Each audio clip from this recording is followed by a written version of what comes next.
Zoti Setgun, është vërtet një kënaqësi të kem këtë intervistë sot me ju dhe një kënaqësi të presim në Shqipëri edhe një herë tjetër, duke qenë se ju jeni një vizitor mjaft I shpeshtë I vendit tonë. Well, thank you for inviting me. I'm always happy, of course, to come to Albania. I'm coming here since more or less 40 years. Faleminderit që më ftuat. Është gjithmonë kënaqësi të rikthehem. Ka më tepër se 40 vite që vi këtu. E dua shumë Shqipërinë. Herën e parë kam ardhur në vitin 1981 me një grup miq shqiptar marksist-leninist. Pasi kjo ishte vetmja mënyrë për të hyrë në Shqipëri. Në atë kohë nuk ka pasur fluturim direkt Paris-Shqipëri dhe vendi juaj ishte I mbyllur. Isha shumë I interesuar për Shqipërinë, edhe sepse isha shumë I dashuruar me librat e Ismail Kadares dhe e kisha ëndër ta vizitoj. Ishe një lloj misteri. Kur erdha këtu, pash sa ndryshe ishte Shqipëria nga vendet që kisha parë. Ishte një periudhë e çuditshme. Ishte diku nga fundi I diktaturës së Enver Hoxhës. And it was the end of Enver Hoxha, more or less, dictatorship. I couldn't take pictures like Nuk e pata të lehtë të bëj foto. Ishte ndaluar. Ne shoqëroheshim në grup nga një guid. Nuk mund të shkonim ku dëshironim. Vizituam vetëm vendet që ata na thanë. Disa muze, vende të tjera të këtij lloji. Jam rikthyer në Shqipëri në vitin 1985. Edhe në atë rast, ishte e pamundur të vizitoja vendin tuaj si gazetar, dhe një mik I imi në ambasadë, Akil Semini, ma bëri të qartë këtë. Ai më tha që e vetmja mënyrë ishte të organizohej me një grup turistësh dhe e më ndihmoi. Në fakt, edhe pse Shqipëria ishte një vend nën diktaturë, njerëzit ishin të butë e kishin dëshirën të argëtoheshin, të shkonin në kafene. Pra, mund të krijohej marrëdhënie të mira njerëzore edhe në ato kushte. Dhe I bëra disa miq të mirë, edhe njerëz të thjeshtë, por dhe njerëz afër pushtetit. Some good friends, even let's say not communists, but the people who supported the regime, you could have this kind of relationship. Mirë, në fakt ne jemi duke parë edhe foto nga tuaja dhe pikërisht fotoja të cilën e kemi këtu pas, do doja që ta komentonim. Ka një histori mjaft të veçantë. Cila është historia e kësaj fotoje? Yes, this picture became very famous for many reasons. I mean, actually that happened at the end of the communist regime, at the end when Ramiz Alia. Kjo foto u bë shumë e famshme, për shumë arsye. Ajo është realizuar gjatë periudhës së fundit të regjimit. Ramiz Alia ishte në pushtet, por jo aq I pushtetshëm. Ka qenë koha kur njerëzit po lejoheshin sërish të martoheshin në kish. Në Ragam, kisha ishte shkatëruar nga komunistët. Nuk kishte mbetur asgjë veç gurve të ndërtesës, dhe ata donin të martoheshin pikërisht aty, mbi themelet e mbetura të kishës së dikurshme. Traditat atëherë ishin shumë të forta. Nusja ka qarë për 3 ditë, po ashtu dhe I vllai. Kur unë u ktheva dhe I ritakova vite më pas, ata ishin të inatosur me mua për këtë foto që kisha bërë. Dhe unë nuk e kuptoja pse. Për mua ato ishin pamje aq të fuqishme emocionalisht, aq të bukura, martesa më e bukur që kam parë, dhe nusja më e bukur që kam parë. Mu desh të flisja gjatë me ta dhe t'i qetësoja. U kërkova ndjes, por ky ishte një simbol I Shqipërisë. Edhe gjatë kohës së komunizmit, tradita u mbajt gjallë kryesisht në zonat e fshatrave, unë e dashuroj këtë foto. The tradition was still alive especially in the countryside. And I love this picture, of course. Në fakt, fotoja mund të duket qesharake, ndoshta pak tani, por për kohën vërtet këto kanë qenë traditat shqiptare. I mean, it was the way they did it. You know, I've done several weddings in different parts of Albania. Po kështu funksiononte. Unë kam marrë pjesë në shumë dasma në zona të ndryshme të Shqipërisë dhe pak a shumë ishte e njëjta situatë. Por seriozisht, ajo ishte nusja më e bukur që kam parë. Kishte një fytyrë të makniqshme. Këto imazhe janë të rëndësishme pasi në atë kohë nuk ishte aq e lehtë të fiksoje imazhet e dasmës. Nuk ka pasur shumë aparate apo kamera. Kur I ritakova praktikisht, unë çova atyre albumin e dasmës, në një kohë kur e kishin të pamundur të realizonin foto, sidomos me film me ngjyra. Pak a shumë, të gjithë shqiptarët që takoja kishin të njëjtin histori. Ata nuk kujtojnë dot kush ishin. And for, all the stories I've done, all the people I meet, it's the same thing. They cannot remember who they were. Le të mbetemi këtu. Për të parë foton tjetër, nëse regjia na ndihmon me materialin e dytë, që është një foto e cila ka një histori po aq të ngjashme sa historia dhe e kësaj fotoje. Dhe është një kasap. This one is in Plug. Atëherë, materialet që jemi duke parë paraqesin një zotëri nga zona e Plugut, I cili nuk ka njohur veten e tij. Cila është historia? Yes, that's also a very, very strange story. Actually, I was in Plug when they opened Po, dhe kjo është një histori shumë e çuditshme. Unë shkova në plug, ku zona u hap pasi aty njerëzit jetonin të izoluar, si në internim. Një histori për cilën në fakt, jashtë Shqipërisë nuk dije asgjë. Europa nuk dinte asgjë. Kur shkova atje, kasapi i zonës ishte duke pritur të merrte furnizimin e mishit. Unë shkrepa këtë foto të kasapit para dyqanit. Njerëzit ishin mbledhur dhe qeshnin, ishin të varfër. Shumë gra jetonin të vetmuara, pasi burrat i kishin të burgosur. Këtë histori unë e kam pasqyruar dhe në revistën Marie Claire. Kur nisa pjesën e re të projektit tim, doja të rikthehesha aty, të shija nëse ritakoja disa prej tyre. Kur arrita në plug, fillova të pyes njerëzit nëse e njihnin personin në foto.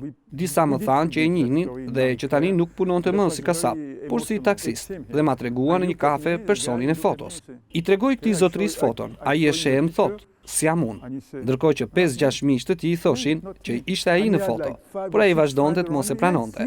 Është e pamundur të jem unë. Nuk mund të dallonte veten. I tregova shumë foto, por deri në fund insistoi që nuk ishte ai. Nuk po e njihte dot veten. E kjo mund të ketë ndodhur për shumë arsye.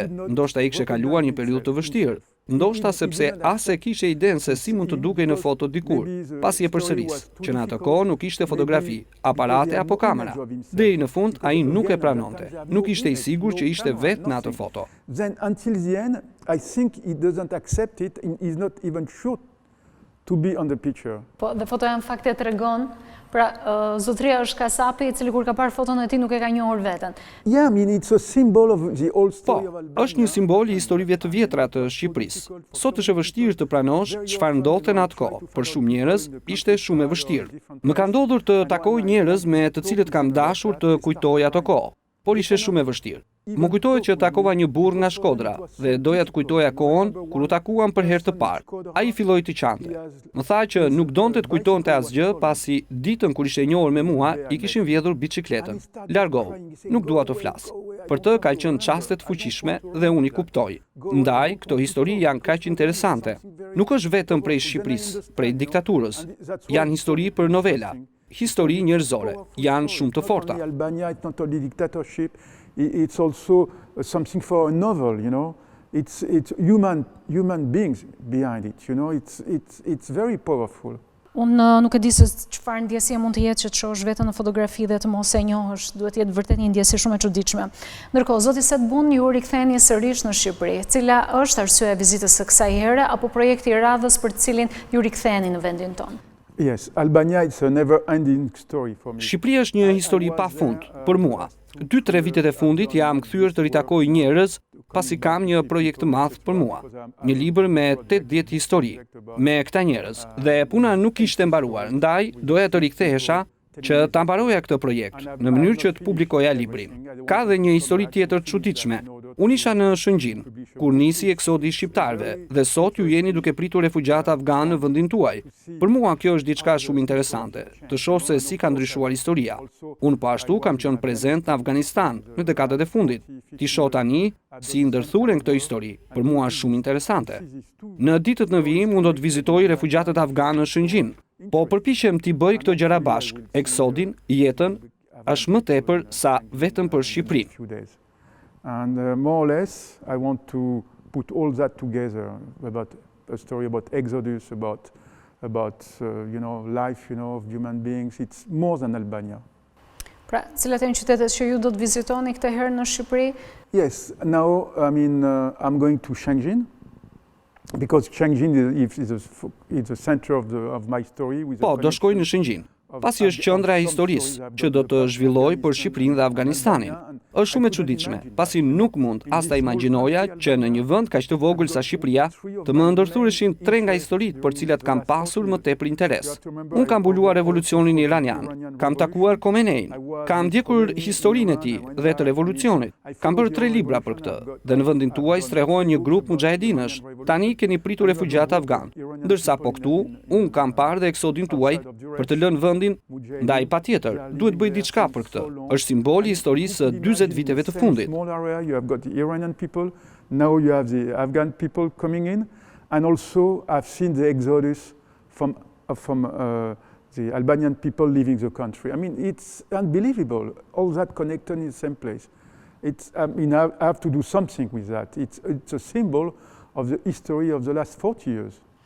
Mirë, zoti Satbun, ju keni kapur në objektivin e aparatit tuaj momente nga dy epoka të ndryshme të Shqipërisë. Shqipëria e para viteve 90 dhe Shqipëria e pas viteve 90. Çfarë ka ndryshuar? Apo do doja të dija edhe çfarë gjeni ju të përbashkëta, diçka që s'ka ndryshuar edhe me kalimin e kohës? Yes, of course, you can imagine. When I see that, I feel like I'm so old, because I've got memories 40 years ago. I mean, and everything has changed so much, And Kur e mendoj ndihem shumë i vjetër. Ka memorje të para 40 viteve dhe gjërat kanë ndryshuar kaq shumë sot. Kur flas me të rinjt, ata se kanë idenë sa shumë gjërat kanë ndryshuar. Unë shoh trafik në rrugë dhe më kujtohet kur në Shqipëri nuk ishte thuajse fare makina. Unë kam qenë këtu kur është vendosur semafori i parë në Tiranë. Njerëzit e shihnin të habitur, ishte komplet pa vlerë, pasi në rrugë nuk ishte makina. Unë kam pas ndenjur te Hotel Tirana dhe zgjohesha me zhulmat e kafshëve, pasi prapa godinës së hotelit ku sot ka kulla, kishte ferma. Kur tregoj për këto gjëra ndihem si i ardhur nga një planet tjetër. Sa shumë të habitshme duken fotot e të rinjve dikur, duke punuar në fusha apo duke shkuar në ushtri. Sa çuditshëm duken sot. Unë kam qenë po këtu, kur u hap piramida e Enver Hoxhës. Më kujtohen po ashtu librarit me botimet e Hoxhës. Vërtet që tingëllon si kohë e planet tjetër. Dhe sot, një nga detyrat e mia është që t'ua kthej këto kujtime njerëzve. Është e rëndësishme, pasi mendoj që një vend pa të shkuar nuk ka të ardhme. Duhet ta dish nga po vjen, që të kuptosh çfarë po ndodh. I think it's important to know that, because I think a country with no past has no future. You have to know from where you come from to understand what's going on. Diçka që nuk ka ndryshuar në Shqipëri, që ju e gjeni njësoj që nga vizitat tuaja të mëparshme dhe tani? I remember always Albania is a country from the south. Më kujtohet gjithmonë Shqipëria si një vend jugor. Pjesë e mesdheut. Ishte njësoj atëherë, dhe pse ishte varfëri, njerëzit kishin qejf të dilnin në kafene, të shijonin qetësinë. Same slow motion, and that never changed. I remember even one time. Më kujtohet një histori që kam publikuar në Le Figaro. Përdorëm një titull nëse më kujtohet tamam. Diktatura zhduket në diell, që do me thënë që kur ka diell, njerëzit shijojnë jetën, kuptojnë gjërat që janë vërtet të rëndësishme. Këtë e gjej sërish te ju shqiptarët. Zoti Satbun, ju keni po ashtu një histori mjaft të gjatë edhe me Afganistanin. Edhe atje ju keni qenë, jeni rikthyer shumë shpesh, keni qëndruar për disa vite. Cili është interesi juaj për atë vend? Çfarë ju lidhte juve me Afganistanin? Something like that, and of course I was interested by all these countries, like Albania and Afghanistan. I discovered Afghanistan when I was 18 years old. E zbulova Afganistanin kur isha 18 vjeç. Në atë kohë unë po udhtoja drejt Indis, me një grup të rinj duke pritur makinat e rastit që kalonin. Kur shkela në Afganistan, u maknita. Mendova që ai ishte një vend i mrekullueshëm. Rash në dashuri me atë tokë. Ju as mund ta imagjinoni. Në atë kohë mund të udhtoje lirshëm. S'kishte Taliban, s'kishte ushtri. Ishte si tokë ëndrash. Unë isha shumë prezent në zhvillimet e atjeshme, por në atë kohë, në vitet 78-79, siç thash, ndoqja nga afër dhe zhvillimet e revolucionit iranian, dhe siç ju e dini, Afganistani dhe Irani janë dy vende fqinje. Ishte viti 1978, kur regjimi komunist në Afganistan nisi konfliktin, po në të njëjtin kohë nisën dhe tranzirat në Iran. Khamenei erdhi në fuqi në 79-ën, ndërsa komunistët erdhën në pushtet në Afganistan në 78-ën. Pra dy histori të lidhura me njëra tjetrën. And in 79 there was another coup d'etat by Amin. Exactly few months. Then the two stories are connected. And after 79 I decided to join the Mujahideen in the mountain. At that time nobody knew anything about the Mujahideen. That was the real beginning. Në fund të vitit 1979, unë vendosa të shkoj të takoj mujahedinët në mal. Në atë kohë, asnjëri nuk dinte gjë për mujahedinët. Ishte fillimi fare. Kishte pak informacion. Vajt atje, ishte si sken filmash. Nuk mund ta imagjinosh dot. U deshte ecja për Pakistan për javë të tëra. Kam mbajtur shënim gjithë këtë eksperiencë. Në atë kohë ata nuk quheshin Taliban. Ne i quanim ata luftëtarët e lirisë. E ndoqa për disa dekada historinë e tyre, që kur komunistët morën pushtetin. Në atë kohë, madje më arrestuan, më burgosën. Në kohën e talibanëve mora një vizë si gazetar për në Afganistan. U lejova të shkoj aty, por nuk isha leje të shkrepja fotografi. Ai ishte një vend i vështirë dhe i komplikuar për të kuptuar, por është një vend me shumë tradita. It's always difficult. I had no authorization to take any pictures. And it's a so complicated country even today. It's a very difficult country to understand, but This country has a lot of tradition. Ju e njihni realitetin e atjeshme, keni qëndruar për shumë vite, keni qenë ndër të parët të cilët kanë arritur që të marrin foto nga ky vend. Si mendoni se ka qenë raportimi i mediave perëndimore për sa i përket Afganistanit dhe situatave të atjeshme? That is one of my main concerns. On my Facebook page, I always write about it because I feel very uncomfortable when I read stupid stories written in the media. Ky është një nga shqetësimet e mia më të mëdha. Unë shkruaj shumë shpesh për këtë në faqen time të Facebook, sepse më vjen mirë fare kur lexoj disa histori absurde të shkruara në media, të cilat shumë shpesh nuk kuptojnë asgjë. Për shembull, ata flasin për lirinë e grave, por duhet të kujtohemi që në vitet 78-79 regjimi komunist i hapi rrugë shkollimit të grave, të cilat në atë kohë nuk ishin të mbuluara dhe luftonin kundër kësaj traditje muslimane. Vajzat dhe gratë dërgoheshin në shkollë të mësonin, të shkruanin dhe lexonin. Dhe kjo ishte vërtet një surprizë. Unë kam shumë foto të asaj periudhe. Në këtë periudhë unë isha me mujahedinët në Male, kohë kur vendet e zhvilluara si Amerika vendosën të ndihmonin mujahedinët dhe ishin po mujahedinët të cilët shkatruan shkollat dhe perëndimi vendosi t'i ndihmonte. Liria e femrave nuk ishte ndër shqetësimet prioritare dhe sot ne themi që talibanët nuk respektojnë gratë dhe po, kjo është e vërtet. Por ama le të kujtohemi që para 40 viteve kjo liri nuk interesonte askujt. Ndaj historia e Afganistanit duhet parë në një periudhë afatgjatë. Le të flasim dhe për talibanët. Brenda tyre ka qindra grupime të ndryshme, që vijnë nga tribu të ndryshme. Për shembull, aty janë dhe ata që janë të lidhur me Al-Qaedën. Një nga miqtë e mi më të afërt në Afganistan ishte Xhalaudin Hakani. Ai ishte një mik i imi. Ne kemi udhëtuar bashkë për gati 3 javë në kushte të vështira. Ata më mbrojtën, më dhanë ushqim, por 10 vite më pas, ai ishte një nga armiqtë kryesor të Amerikës. Kapja e tij vlente $1 milion, pra njëjti njeri që unë e vlerësoja si mik, 10 vite më pas ishte armiku. Çfarë ndodhi? Pse gjithë ky ndryshim? Kjo është pyetja. Taliban or whatever, what happened? If you talk only about the last part, the last 20 years, when after 9/11, I was also in New York on 9/11 under the. Nëse flet vetëm për pjesën e fundit pas 11 shtatorit, pra rrëzimit të kullave, ku unë sërish kam qenë prezent dhe kam fotografuar çka ndodhi, nuk kuptohet pse Bush vendosi të kryente ndërhyrje ushtarake. Ai kishte informacion për gjithçka, mund të arrestonte Bin Laden, pa nisur një luftë. Nuk e kuptoj pse. Amerika ka shumë ekspertë të cilët e njohin shumë mirë Afganistanin. Pse vendosën të nisin këtë luftë 20 vite për asgjë? Një tjetër gabim i medias ishte që prisnin që djali i Masudit të ishte pasardhës i tij, por asgjë nuk ndodhi. Po ashtu pritet kishte rezistencë prej njerëzve të tij, por sërish nuk ndodhi asgjë. Talibanët hyn aty pa luftë fare. Pra, ne nuk e kuptojmë fare se çfarë ndodhi në atë vend. Mbase edhe nuk duam ta kuptojmë. Unë mendoj që e keqja s'ka ardhur akoma. Mendoj që do të ketë luftë të brendshme mes talibanëve. Mendoj që do të ketë një rikthim të Al-Qaedës, të ketë një rikthim të Daesh.